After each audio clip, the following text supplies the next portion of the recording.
So basically, choosing a career as a pilot is expensive, not just as of now, but जब से aviation industry शुरू हुई है,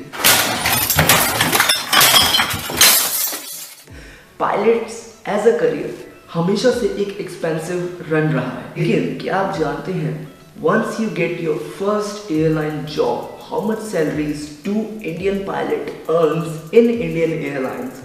So in today's video, I'm gonna tell you average pilot salary in India as of 2022।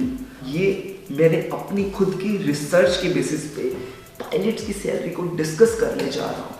So, सबसे पहले मैं आपको बताऊंगा कि पायलट्स कितना अर्न करते हैं मंथली।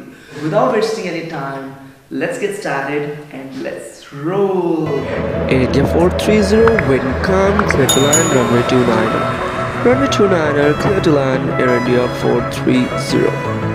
पायलट्स की सैलरी डिस्टिंग्विश करने से पहले मैं कुछ पॉइंट्स आपके साथ डिस्कस करने जाऊंगा जिसकी बेसिस पे पायलट की सैलरी बनाई जाती है, यानी कि पेड की जाती है। सो पायलट की सैलरी का सबसे बड़ा जो एक पार्ट होता है वो होता है उसका बेसिक सैलरी। बेसिक सैलरी में आपकी एक फिक्स्ड अमाउंट ऑफ सैलरी है जो कि आपको मिलेगी मिलेगी अगर आप फ्लाई करते हो या नहीं करते। Until and unless you are the employee of that particular airline, वो बेसिक सैलरी आपको देगा ही देगा। उसके बाद बारी आती है HRA अलाउंस, जिसे हम हाउस रेंट अलाउंस के नाम से भी जानते हैं। HRA अलाउंस उस बेसिस पे मिलता है कि आप कहाँ रह रहे हो, किस हिसाब से रह रहे हो। ये एक ऐसा अलाउंस है जो कि बेसिक सैलरी से अलग इसलिए दिया जाता है ताकि टैक्स में थोड़ी सी बचत हो सके, यानी कि रिडंडेंसी इन टैक्स। ये जो दो पार्ट है सैलरी के, बेसिक और HRA, ये आपको मिलेगा ही मिलेगा जब तक आप एयरलाइन के एम्प्लॉय हो, whether you fly for that airline और you don't fly for airline, इससे कोई फर्क नहीं पड़ेगा। उसके बाद बारी आती है over time allowance. Over time, let's suppose आपके रोस्टर में 70 आवर्स आपको फिक्स्ड कर रखा है कि आपको 70 घंटे ही फ्लाई करना है, but on that particular occasion उस मंथ में आपको 70 आवर्स से ज़्यादा फ्लाई करना पड़ा, वो आपका एक ओवर टाइम अलाउंस माना जाएगा।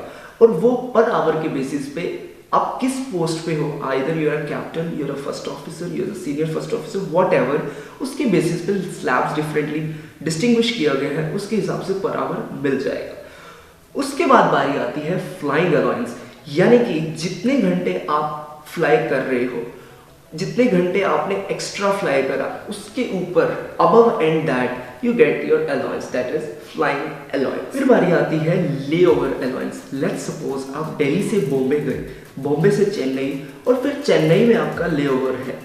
अब चेन्नई में आप जो रह रहे हो वो आप अपनी मर्जी से नहीं, आप एयरलाइन यानी कि कंपनी की मर्जी से रह रहे हो, तो इस पे कंपनी आपको एक लेवर अलाउंस का कुछ अमाउंट पे करेगी।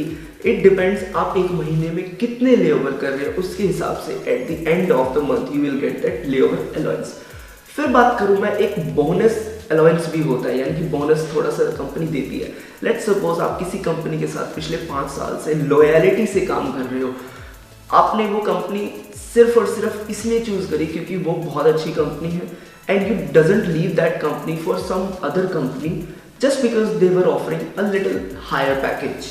So ये एक लॉयलिटी बोनस कंपनी कुछ टाइम यानी कि 2 साल या 3 साल के पीरियड के बाद आपको प्रोवाइड करती है।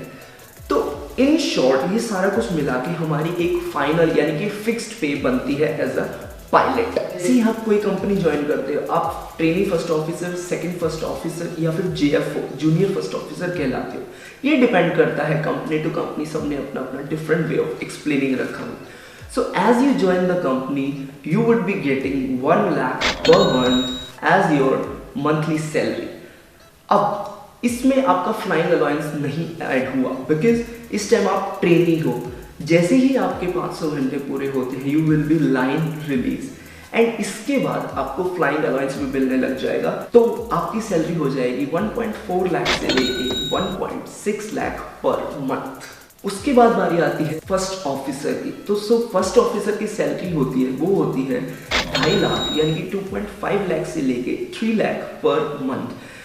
फर्स्ट ऑफिसर की रिक्वायरमेंट बेसिकली ये होती है कि when you gain sufficient amount of hours you will be promoted as a first officer. Next on my list is senior first officer. When you have 1500 hours as a pilot तो आपको promote किया जाता है as a senior first officer. और जो senior first officer की salary होती है वो होती है 3.5 लाख से लेके 4 lakh per month, which is a great one because you have just joined a company within like 2 to 3 years back down the line. Now comes the part as a captain. Captain एक ऐसी rank है जो बच्चा या जो student या जो cadet when he step into the aviation, once he get into the aviation वो सोचता है कि एक ना एक दिन तो कैप्टन बनूंगा। So ये एक बेंचमार्क होता है every pilot's life का, हर कोई कैप्टन कहलाना चाहता है। So एक कैप्टन की salary it may go up to 7 lakh. How?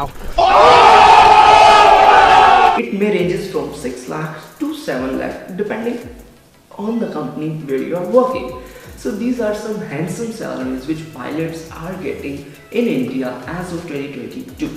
अब मैं बात करता हूँ कैप्टन्स के बाद आते हैं TRI type rated instructors, designated examiner. Type rated instructor होते हैं उनको 80,000 से 1,20,000 above the captain salary मिलती है, because obviously you are getting paid for what you are doing extra above your captain position, because you might be a captain but you have some seniority level and you have to work a little harder. उसके बाद top of the position आती है designated examiner. So designated examiner is the top rank. इसके बाद कोई rank आता है तो वो फिर मैनेजमेंट में, जैसे chief executive officers of operation flying वाला और सब कुछ वो मैनेजमेंट में, but for a flying designated examiners are on the top. Designated examiner को 2 लाख यानी कि up to 2 lakh above the captain salary मिलती है। ऑब्वियसली उसके पास उसका जो वर्कलोड होता है वो भी उस हिसाब से बढ़ जाता है। In the end I would like to say कि yes, pilots are being paid very lucrative salary compared to other field, but salaries come with responsibility, and being a pilot or being an airline pilot is a very risky job. I should admire that and everybody should. Although आज की date में aircraft इतने redundant है, कुछ नहीं होता, but still every time you take off from the runway you might have a single thought on your mind कि भाई सब कुछ सही से हो जाए। Whether it's a pilot, whether it's an engineer, whether it's a doctor, just admire the thing you are doing. That's it. कोई भी चीज़ बड़ी नहीं है, कोई भी चीज़ छोटी नहीं है। It depends where you want to see yourself down the line. इन्हीं कुछ वर्ड्स के साथ मैं आशा करता हूँ आपकी फ्लाइट मंगलमय हो।